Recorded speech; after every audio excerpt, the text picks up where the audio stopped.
What's up, everyone? Welcome back to another edition of Sports to the Wire. If you're new to the channel, please like, comment, subscribe, share. When you share, the universe certainly shares back with you. For those of you who are actually new to the channel, I am your host, Rashid. The man on the other side of the panel there is Berick, as you can see on the display. What's going on, guys? Yes, sir. Yes, sir. Yes. All right. So today's show has the 3-point shot actually hurt the NBA? Yes, I think that's become a nice, easy concept lately, hasn't it? Yeah. Well, I tell you something. Here's a roundabout concept with that. All right. Let me just get this thing started. We've had many great 3-point shooters from the time I started watching basketball, which is probably, I don't want to sound too old, but when I started having a pretty good not understanding, but at least enjoyment of what I was watching, I would say the early 80s. And Larry Bird and guys like that come to mind. It's amazing where we are today watching what Stephen Curry does. Stephen Curry, this guy has a career 434% 3-point shooting percentage, which is more than Reggie Miller, which is more than Kyle Korver. Okay? Ray Allen shot over 400% for his career. These are guys we marveled. So you marvel the 3-point shooters, but there's people out there that feel like the 3-point shooting is hurting the game. And I want to try to see if we can dab into that right now. Try to dab into that logically. So basketball is spacing. So you definitely need spacing in order. People like to see the bigs post up, but that's not possible without the 3-point shot. So I get a lot of guys in the comment sections is too many 3-pointers, and all they do is dribble. I said, listen, I was just arguing with some people on the comment section in Black and White Sports. Go check out their channel; they're pretty good. And they were arguing with me and saying that the 3-point shot has hurt the NBA. I said, I don't see how. I said, I think the guys today are way more skilled, way more talented. We're seeing bigs like Joker. Look at him, man. He can bring the ball up the court. He's an excellent passer, great vision. And things evolve in a sense, though. I just don't understand why people don't want to actually adapt. What do you think, Berick? Well, listen, I'm an old-fashioned basketball fan, but I've learned to understand. And when we first started talking, you and I, we became friends. I told you how much of a jump shooter I was and how big a part of that was my game. And now I look at today, and I look at guys like Steph Curry and Damon Lillard. They were maybe, I would probably say, I had a small piece of that game way back in the day. When I seen we couldn't make a pass or we could not play the in and out game, the shot had to be taken. And if you are a high percentage jump shooter, 9 times out of 10, you're going to make that jump shot. Now, this is typical basketball X's and O's. All right, you bringing the ball up, or you coming over on a curl, and you look at you look down low. You're down low, man. Your guy in the post is not wide open. Okay, the jump shooter on the other side of the court is not wide open. So what are you going to do? If you can't, especially playing zone, you're going to pull up and take the jump shot. Stephen Curry and Dame Lillard, to be example, have taken that game to a higher level. They come down the floor. The new fast break is a 3-point shot. And I think that is where a lot of people are starting to make the comments about if the 3-point game is ruining the game of basketball. But I think, quite frankly, it's a new era of basketball. It's a new concept of basketball. Whether or not you accept it or not, hey, it's kind of here to stay right now. You got great players out there who are great 3-point shooters. And obviously, the 3-point shooting has become part of not at least 70% of what most teams are doing offensively. Look at Joe Harris. Joe Harris is up there. He's number 4 in the league. He's got Stephen Curry, Dame Lillard, and Buddy Hield. These guys are hitting threes like it's going out of style. Their percentage is high. What are you going to do about it? This is part of their game. I think one of the problems is that if a team is actually hitting on all cylinders from three, the game is virtually unwatchable in a sense. Well, you know what? That's the thing too, because you have the blowouts. I mean, I've seen teams that just hitting from all cylinders from three, just blow team. I mean, the game is over pretty much in the second quarter, second, right. third quarter. And that's the thing too, because it's funny too, because Daryl Morey had made a comment not too long ago. Daryl Morey had made a comment about the 3-point shooting, and obviously the 76ers are not known for their 3-point shooting. So it's funny that he would come out and make this comment, but he said, and I quote, "The 3-point shooting should be worth 2.5 points. It's just too big of a bonus." This is what Daryl Morey said. He said the 3-pointers should be knocked down to 2.5 points because it's too much of a bonus. Yeah. Why is that? Well, listen, I think it's a redundant comment for him to make, but I kind of understand to a small degree what he meant by that. If you got your opposing teams coming in there, because like I said again, the 76ers are not one of the most powerful 3-point shooting team. But if you're watching the opponents do that, and they're catching up to you, or like you said, they're blowing people out, it's kind of like, well, then what do we want to do about it? Well, this is part of the game. Well, we see it back in 2010 at the Dallas versus the Miami Heat series, and Dallas was just raining threes all over the place, man. There was this, yeah, absolutely. What about Joe Ingles hitting 8 3-pointers? Yeah. NBA record. Joe Ingles. Oh, that Utah team that you mentioned. I don't think it's a 3-ball. If you guys actually disagree with me, definitely hit me up in the comments there. Let me know how you feel about the 3-point shot, because I think the game is. I mean, Kyrie is amazing to watch. He doesn't take a lot of threes. He goes to the basket. But you can't ask these guys that go to the hole every. Yeah, he's not. Yeah, but see, Kyrie's not a premier 3-point shooter. You're not going to think about him. You're going to think about the Dame Lillards of the world, Curry.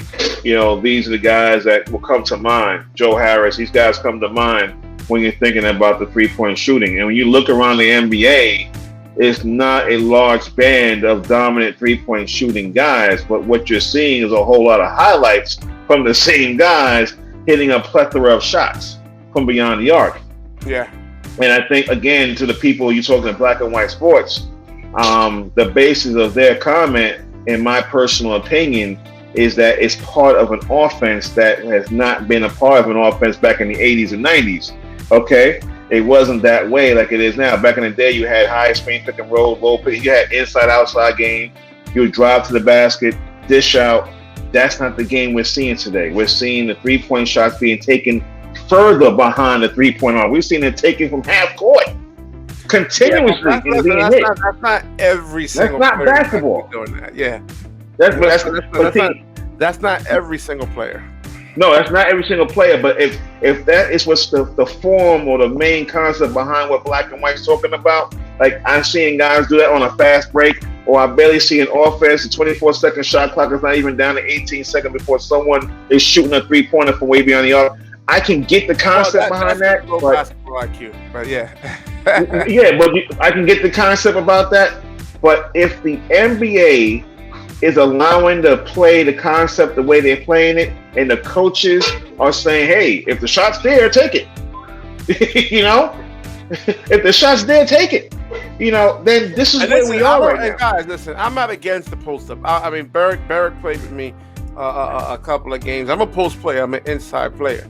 But it has to be on certain. Listen, you don't want to see, let's say if you had Shaq and Joel Embiid. I mean, I don't want Shaq going up against Joel Embiid, and I don't want Joel Embiid going up against Shaq. I want mismatches in a sense, though. I want switches to where you have a little guard actually having to guard Joel Embiid, and that actually puts much more pressure on the defense in a sense, though. So this 3-ball actually gives these players, the post players, room to actually operate in a sense, though. Without the 3-point shots, Joel Embiid and all you post playing guys that loves the post up, it wouldn't happen. Yeah, if you have a 3-point shooter on the floor, obviously you're going to have to roll one or two guys on that side of the floor, wherever that player's position. It does obviously create some room down low. But you look back in the day, I mentioned in our previous show about the Lakers against the Pistons. Bill Laimbeer was a 3-point shooting center. Bill Laimbeer never played in the paint. He played above the 3-point line.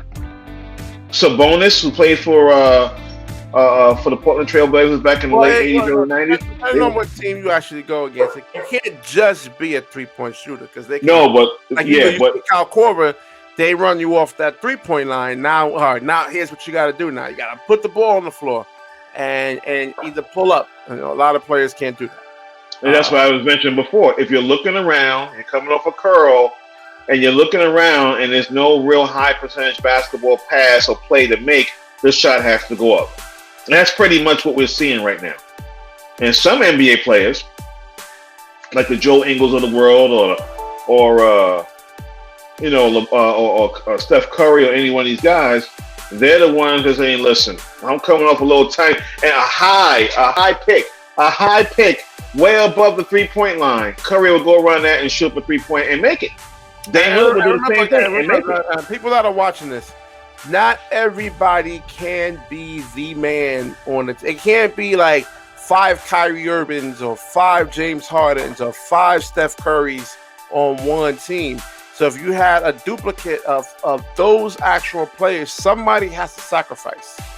We've been playing a lot of 3-on-3 basketballs, man, and I mean, I had to sacrifice sometimes, depending on the matchups and things like that. So not every single person can actually be the man. So if a guy comes on his college team and already has let's say a John Wall playing there, well, guess what? You're gonna have to be a floor spacer. There's not everybody could be the guy. No, not everybody can be the guy, but I think it's an interesting concept. It's an interesting topic about whether or not this game is. And not everybody can be a post-up player. Like Joel Embiid and Ben Simmons can't play together. They can't. You can't have 2 players in the dunker spot. You know what I mean? Because those are their strengths in a sense, though, with Ben Simmons and Joel Embiid.